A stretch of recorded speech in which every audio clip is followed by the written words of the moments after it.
episode 48, titled Physical Security Techniques, we're going to look at a truth that sometimes makes technical teams uncomfortable. Physical access can bypass many digital safeguards with surprising speed.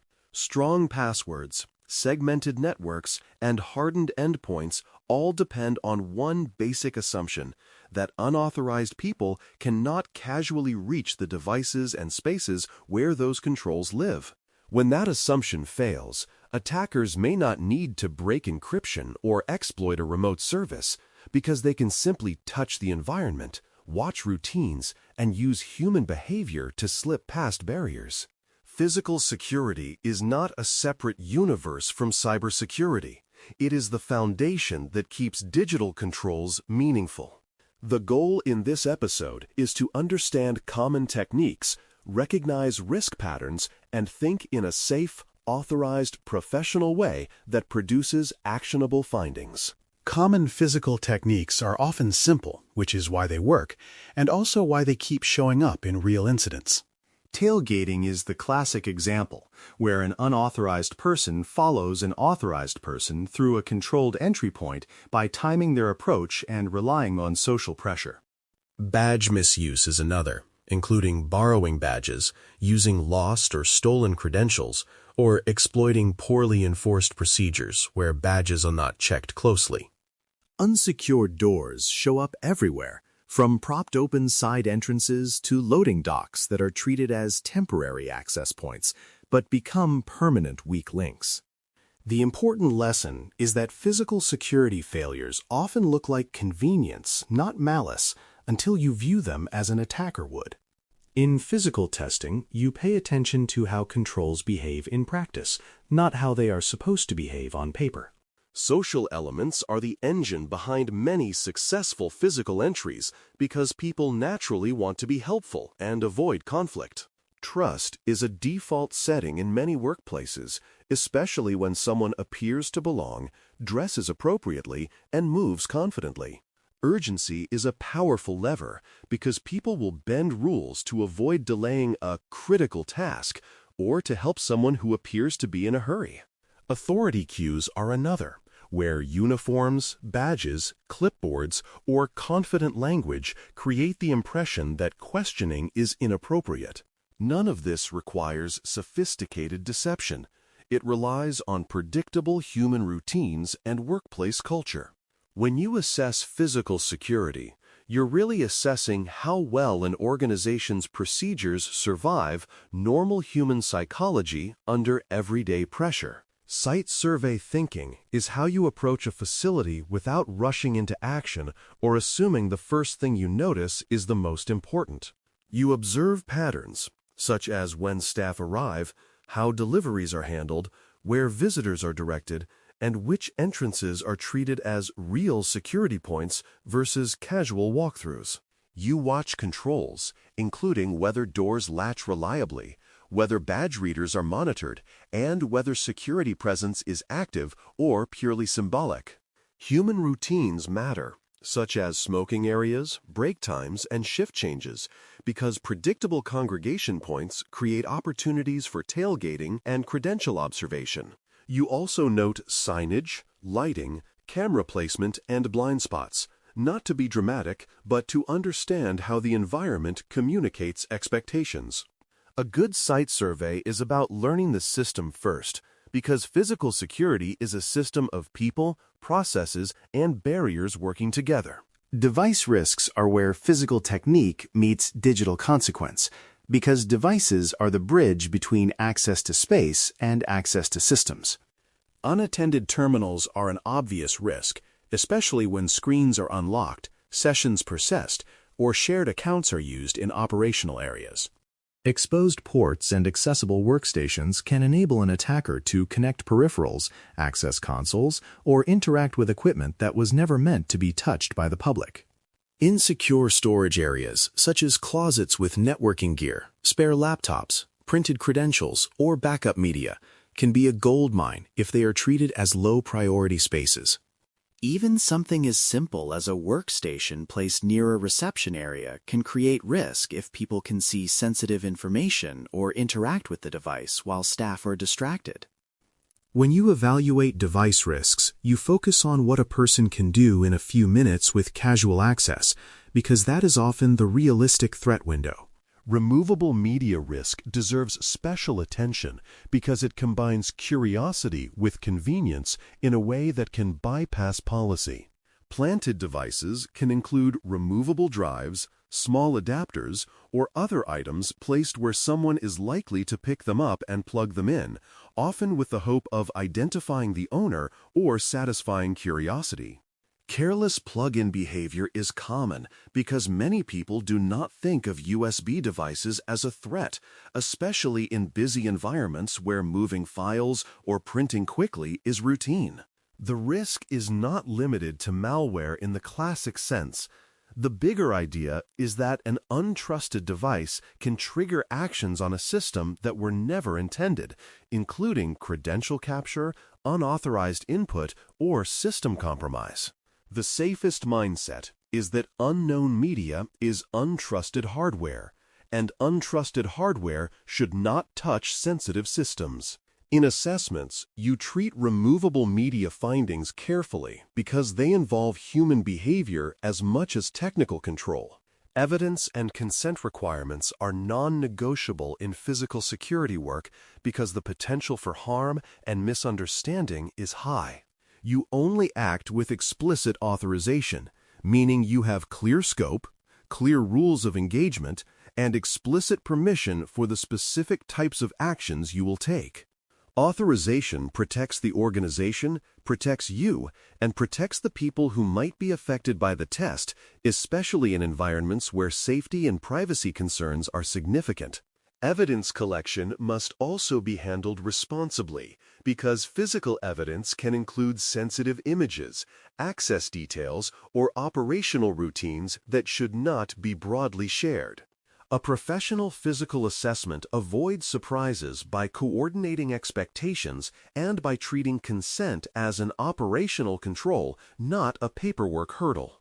If authorization is unclear, the correct action is to stop and clarify scope rather than improvising. Now, consider a scenario where a secure area seems easy to enter, because this is where physical assessments can reveal uncomfortable truths quickly. Imagine you observe a badge-controlled door near a busy corridor, and you notice that people frequently hold it open for others during peak movement times.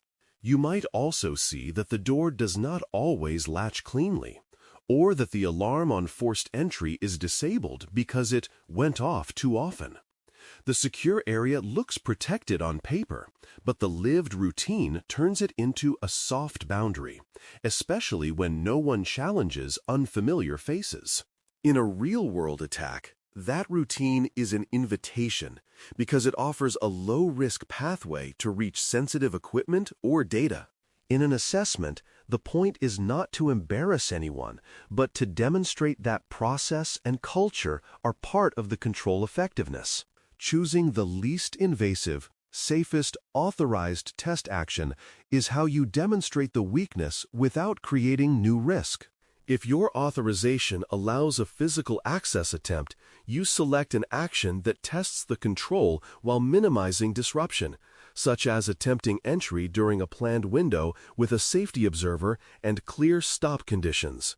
You avoid actions that create hazards like blocking exits, interfering with emergency equipment, or causing panic by behaving unpredictably.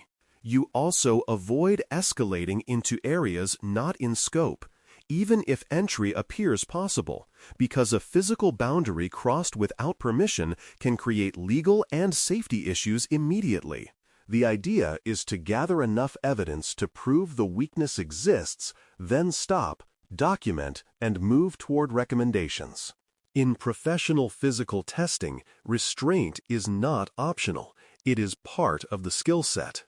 Reporting physical findings should be written in a way that makes the weakness clear, ties it to realistic impact, and proposes controls that fit how the organization actually operates. You describe the weakness plainly, such as consistent tailgating through a badge-controlled door, unsecured storage of equipment, or unattended unlocked terminals in accessible areas. You connect impact to plausible outcomes, like unauthorized access to network ports, exposure of sensitive documents, or the ability to interact with systems that enable lateral movement.